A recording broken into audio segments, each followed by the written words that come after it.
दोस्तों, चलिए आज भगवान महात्मा बुद्ध का एक उपदेश सुन लेते हैं।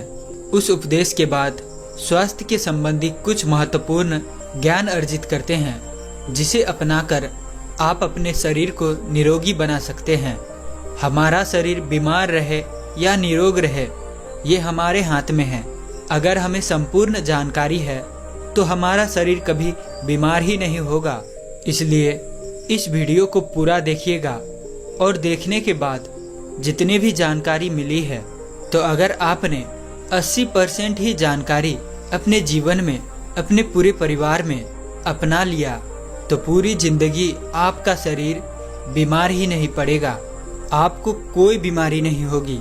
आज के ज़माने में 30% से लेकर 35% लोगों का पैसा इलाज और दवाइयाँ में खर्च हो रहा है, और आज हम असमय बूढ़े हो जा रहे हैं, असमय काल के मुंह में जा रहे हैं। इस सब का क्या कारण है, आज आप लोगों को समझ में आएगा।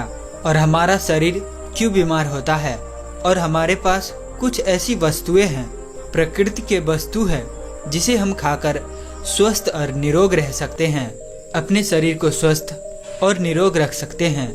तो आइए भगवान महात्मा बुद्ध के ये उपदेश सुनते हैं और उपदेश के बाद जानकारी हासिल करते हैं।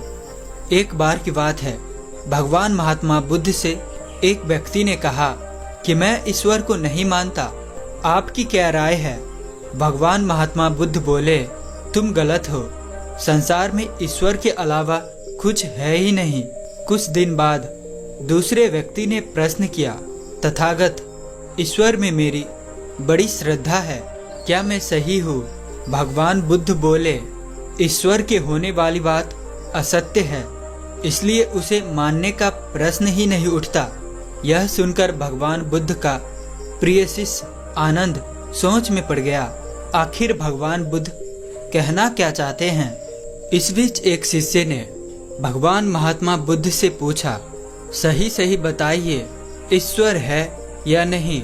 भगवान महात्मा बुद्ध ने उसके प्रश्न को अनसुना कर दूसरे विषय में अपनी बात जारी रखी। शिष्य कुछ देर तक उत्तर की प्रतीक्षा करता रहा, लेकिन तथागत से उत्तर न मिलने पर अंत में वह चला गया। आनंद ने भगवान बुद्ध से पूछा कि कभी आप कहते हैं कि ईश्वर है और कभी आप कहते हैं कि ईश्वर नहीं है, और अभी अभी मेरे इस मित्र ने आपसे वास्तविकता जानना चाहिए तो आपने उत्तर ही नहीं दिया। भगवान बुद्ध बोले, मैं लोगों की मान्यता को तोड़ना चाहता हूँ जो नास्तिक होता है, इसीलिए मैंने पहले कहा कि ईश्वर है, ताकि उन्हें ईश्वर के अस्तित्व पर विश्वास हो। दूसरे व्यक्ति की मान्यता ये थी कि ईश्वर है, मैं उसको दूर करना चाहता था, जिससे वह अपने धारणा की जंजीर से मुक्त हो सके और सत्य को जानने की स्वयं पहल करे। रहा तीसरा व्यक्ति, जिसका अपना कोई मत ही नहीं। मेरी इच्छा थी कि वह यह खुद जानने का प्रयास करे कि ईश्वर सचमुच में है या नहीं। अलग अलग उत्तर देने का उद्देश्य यही था, वह अपने मान्यता में ना बंधे और खुद अपने सत्य तक पहुँचे। भगवान महात्मा बुद्ध का यह उपदेश आपको कैसा लगा, तो कमेंट सेक्शन में नमो बुद्धाय जरूर लिखें। अब हम जानते हैं कि हमारा शरीर क्यों बीमार पड़ता है। जैसे हम आप जानते हैं, आयुर्वेद भी कहता है कि हमारा शरीर त्रिदोष सिद्धांतों से बना है। आयुर्वेद में त्रिदोष सिद्धांत की विस्तृत व्याख्या है। बात, कफ, पित्त दोषों से शरीर में बढ़ जाने से, शरीर में प्रकृत होने पर उनको शांत करने के भी उपाय विस्तृत वर्णन है। अब हम जानते हैं बात, पित्त, कफ रोग के लक्षण। पित्त रोग अगर आपके शरीर में होता है तो आपको 80% बीमारियां आपके शरीर में होने लगता है। पित्त रोग के लक्षण में क्या होता है, पेट फूलना, दर्द, दस्त, मड़ोड़ना, गैस, खट्टी ढकारे, एसिडिटी, अल्सर, पेशाब, जलन, रुक रुक कर, बूंद बूंद बार बार पेशाब होना, पथरी, शीघ्र पतन, स्वप्न दोष, लार जैसी धातु गिरना, शुक्राणु की कमी, बांझपन, फूल जाना, ल्यूकोरिया, गर्भाशय, ओवरी में छाले, अंडकोश बढ़ना, एलर्जी, खुजली, शरीर में दाने, पीप निकलना, कैसा भी सिर दर्द, कमजोरी, इंसुलिन की कमी, वीर्य या खून की कमी, बवासीर, सफ़ेद दाग, ये सारे पित्त दोष के लक्षण हैं। अब हम जानते हैं कफ दोष के लक्षण क्या है। जब हम लक्षण को जानेंगे, कारण को जानेंगे, तो उसका निवारण खोजना आसान हो जाता है। अगर आदमी रोग के कारण को जान गया और उस कारण पे ध्यान दे दिया तो उसे कभी कोई बीमारी नहीं होगी। अब हम जानते हैं बात रोग की लक्षण क्या होती है। 7 प्रकार की बुखार, घुटना कमर दर्द, संधिवात, सर्वाइकल, लकवा, स्पेंडिलाइटिस, गठिया, हाथ पैर कांपना, शरीर कांपना, पूरे शरीर में सूजन, कहीं भी दबाने से गड्ढा हो जाना, लिंग दोष, नामर्दी, इंद्रिय में लूजपन, नसों में टेढ़ापन, छोटापन, उत्तेजना की कमी, मंद बुद्धि, वीर्य की कमी, बुढ़ापे की कमजोरी, मिर्गी, चक्कर, एकांत में रहना, ये सब सारे बात दोष के लक्षण होते हैं। इसका मतलब है आपके अंदर बात दोष बढ़ गया है। इसी बात दोष के निवारण के लिए आपको दवाई लेना चाहिए, तो आपकी सारी बीमारियां खत्म हो जाएगी। अब है कफ दोष लक्षण। बार बार सर्दी, खांसी, छींके आना, स्नोफेलिया, नजला, टीबी, सीने में दर्द, घबराहट, मृत्यु का भय, हार्ट अटैक के लक्षण, श्वास फूलना, गले में दर्द, गांठ, सूजन, टॉन्सिल, कैंसर के लक्षण, थायराइड, ब्लड प्रेशर, बिस्तर में पेशाब करना, शरीर मुंह से बदबू, लीवर, किडनी का दर्द, सूजन, सेक्स इच्छा कमी, चेहरे का कालापन, मोटापा, जांघों का आपस में जुड़ना, गुप्तांग में खुजली, घाव, सुजाक, शरीर फूलना, कान बहना और कमजोरी, गर्भनली समस्या आदि। तो दोस्तों, हमने पिछले वीडियो में आप लोगों से कई बार बताया है हमारा शरीर 3 दोषों से बना है। आज इसीलिए हम इस वीडियो में 3 दोषों का वर्णन कर दिया है, जिससे आप समझ जाए अगर ये 3 दोष हम शरीर के कंट्रोल कर लिए तो हमें कोई बीमारी नहीं होगी। तो दोस्तों, आप लोगों ने भी जान लिया कि हमारे शरीर में बीमारी कैसे होती है और उसके लक्षण कैसे हैं। अब हम ये जानते हैं कि इन दोषों को कैसे दूर करें। हमारे आसपास, हमारे पेड़ पौधे में एक ऐसी औषधि छुपी हुई है जिन्हें हम जानते ही नहीं।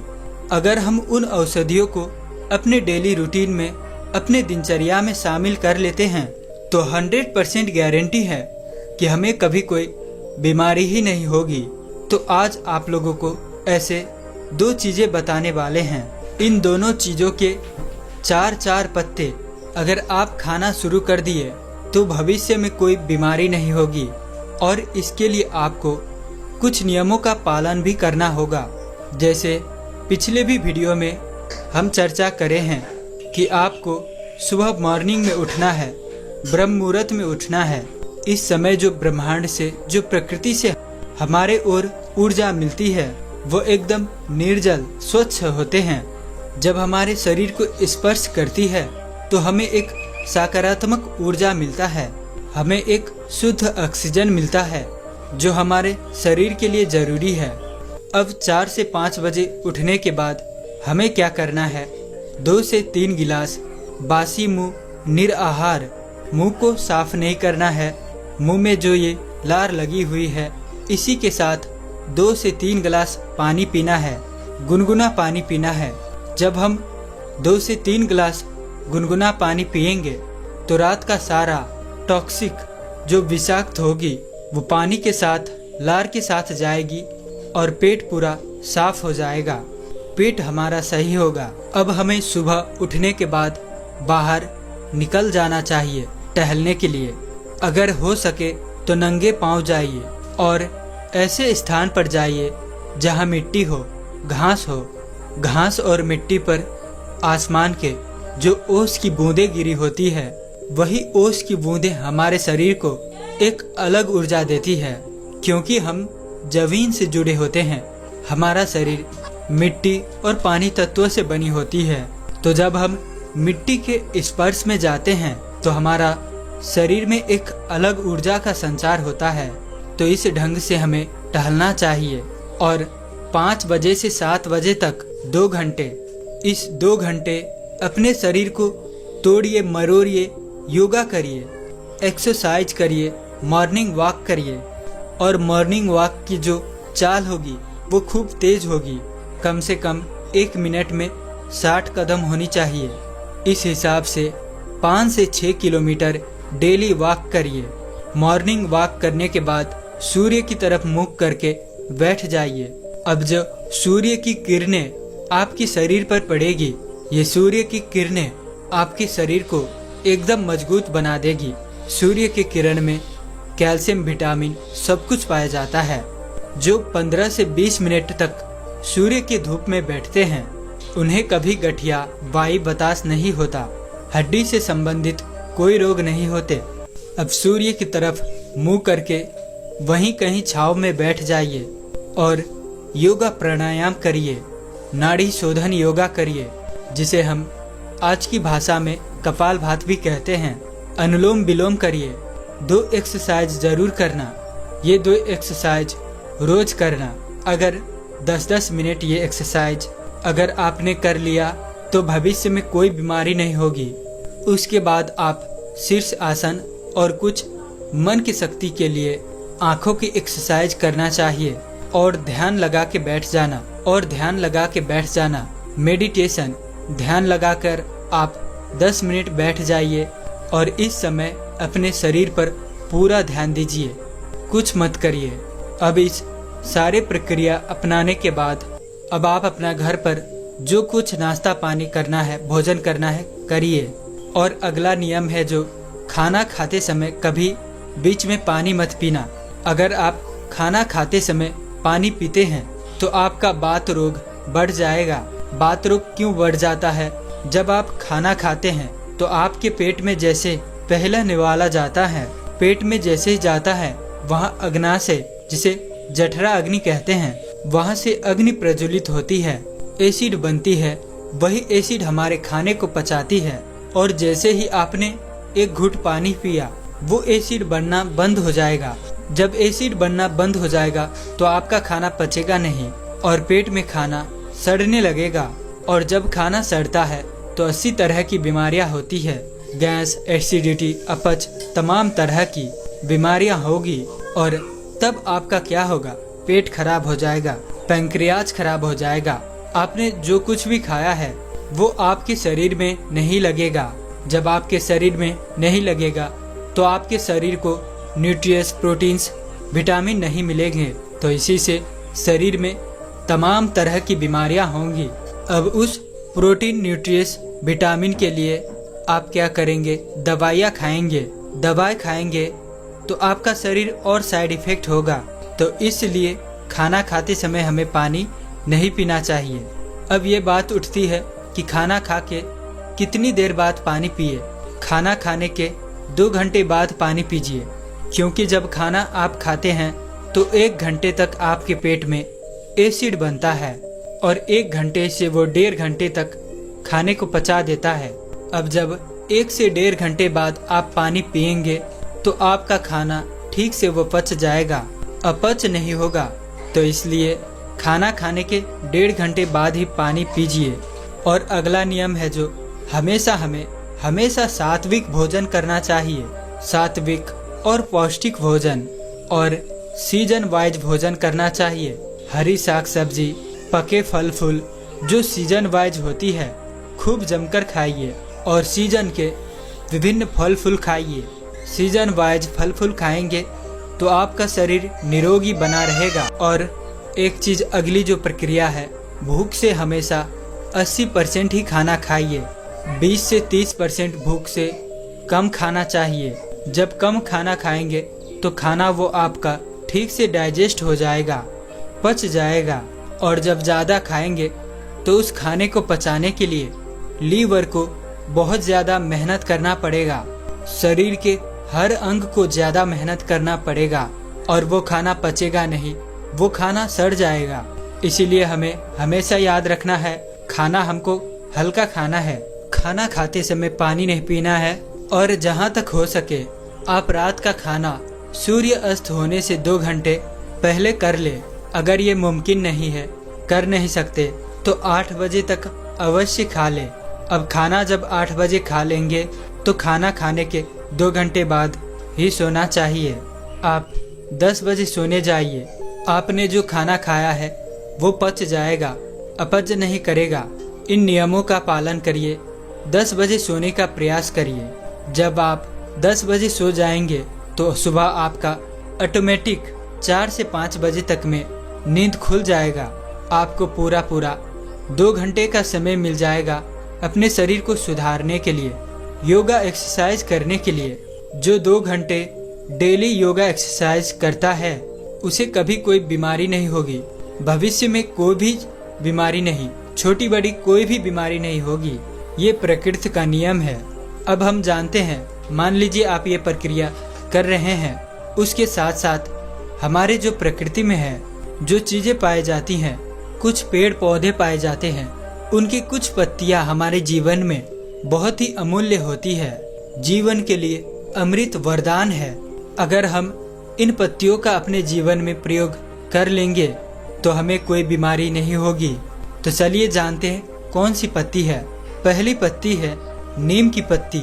नीम की पत्ती में बहुत सारे गुण तत्व पाए जाते हैं, एंटीबायोटिक, एंटी इन्फ्लेमेटरी, एंटी संकल्प। अगर हम नीम की पत्ती, नीम का बीज, बहुत कुछ, इसकी छाल, जड़, सब कुछ इसके फायदेजनक है। नीम की दतवन यानी कि इनके सब कुछ हमारे लिए, शरीर के लिए अमृत का काम करते हैं। अगर आप डेली नीम के दतवन करते हैं तो आपका दांत कभी खराब नहीं होगा। लोग ब्रश के पीछे भाग रहे हैं, ब्रश कर रहे हैं। हमारे बीच में इतनी बढ़िया प्रकृति का देन नीम का पेड़ है, लोग इसकी दतवन नहीं करते। इसकी दतवन करिए। वो प्लास्टिक ला के आप दांत रगड़ रहे हैं, चौहर आपकी कट रही है, दांत आपकी घिस रही है, तो क्यों पैसे को वेस्ट कर रहे हैं। नीम की दतवन करना चाहिए। तो इसकी पत्ती आपको कब से शुरू करना है, तो देखिए, जब उधर नवंबर दिसंबर में पेड़ के पतझड़ हो जाता है, सारे पत्तियां झड़ जाती है, और अप्रैल जैसे आता है, मार्च अप्रैल, तो नई पत्तियां आने लगते हैं। तो आपको मार्च से पत्ती शुरू करनी है। कोमल कोमल नई पत्तियां, 5 से 4 पत्ती, कोमल कोमल 4 पत्तियां आपको डेली निराहार ब्रश व्रश करने के बाद टहलने जाइए।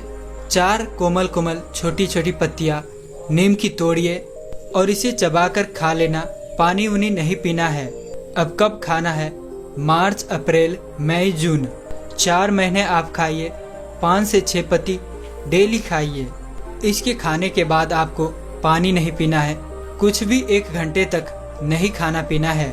अगर आपने इसे 4 महीने तक खा लिया तो आपको ना तो शुगर होगा, ना पेट संबंधी कोई बीमारी होगी, और ना तो आपको स्किन कोई प्रॉब्लम होगी, खून वाली कोई समस्या नहीं होगी, कोई बीमारी नहीं होगी। ये अपने आप में सर्वगुण संपन्न है। अब 4 महीना आप इसको खा लिए। अब आ गया जुलाई। अब जैसे दोस्तों, जमीन पे जैसे ही आसमान से बारिश होती है और बारिश पड़ती है तो जमीन में कुछ बीज पड़े होते हैं, तो वहाँ से नए नए पौधे निकलना शुरू होते हैं। अब आपको जुलाई में तुलसी के पत्ते बढ़िया बढ़िया हो जाते हैं। तो आपको जुलाई, अगस्त, सितंबर, अक्टूबर, ये 4 महीने आपको 4 पत्ती डेली तुलसी के 4 पत्ते खाना शुरू कर दीजिए। अब मार्च, अप्रैल, मई, जून 4 महीना आपने नीम की पत्ती खाए, अब तुलसी का खाइए। जुलाई, अगस्त, सितंबर, अक्टूबर 4 महीने तुलसी के खाइए, 4 महीने नीम के। 8 महीने अगर ये 4-4 पत्ती आपने खा लिया। तुलसी की पत्ती खाने के बाद भी आपको क्या करना है?